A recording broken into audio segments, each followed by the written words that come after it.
que les émotions. Que deux peuples frères peuvent traverser l'intensité sans se diviser. Que leur avenir commun est appelé à être plus dense, plus structuré et plus ambitieux. Cette visite donc intervient dans un contexte chargé d'émotions sportives, de débordements regrettés et d'images parfois douloureuses pour deux peuples profondément liés. Mais précisément, sa portée historique réside dans la forte capacité des deux États frères, de ne pas laisser l'émotion surplomber et décider du sens. Sous ce rapport, ce déplacement ne vise pas à calmer, il vise à affirmer, à réaffirmer que le sport n'a pas divisé deux peuples. Il a éprouvé leur lien. Il n'a pas opposé le Sénégal et le Maroc. Il a mis à l'épreuve l'intensité de deux passions nationales dans un espace commun.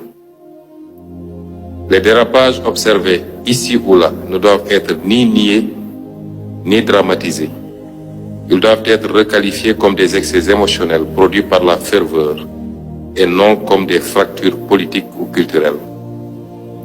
Car le sport, si passionnant et si passionné soit-il, est trop fluide à résumer les relations entre les deux nations, comme vous l'avez rappelé tantôt, Monsieur le Premier ministre, et entre les deux États. Relations faites de l'ancienneté des liens humains, spirituels, économiques et culturels, que vous avez rappelé tantôt. De la circulation historique des personnes, des savoirs, des confréries, des étudiants, des entrepreneurs. De la confiance politique, bâtie dans la durée, au-delà des alternances et des conjonctures.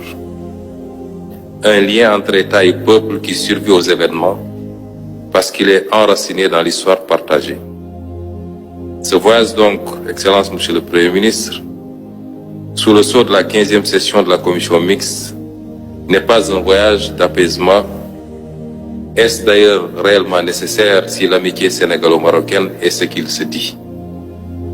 C'est un voyage de confirmation, de dépassement et de refondation du lien à la hauteur de deux nations qui se respectent, se reconnaissent et se projettent ensemble.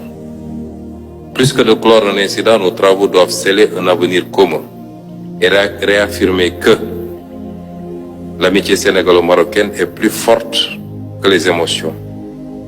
Que deux peuples frères peuvent traverser l'intensité sans se diviser.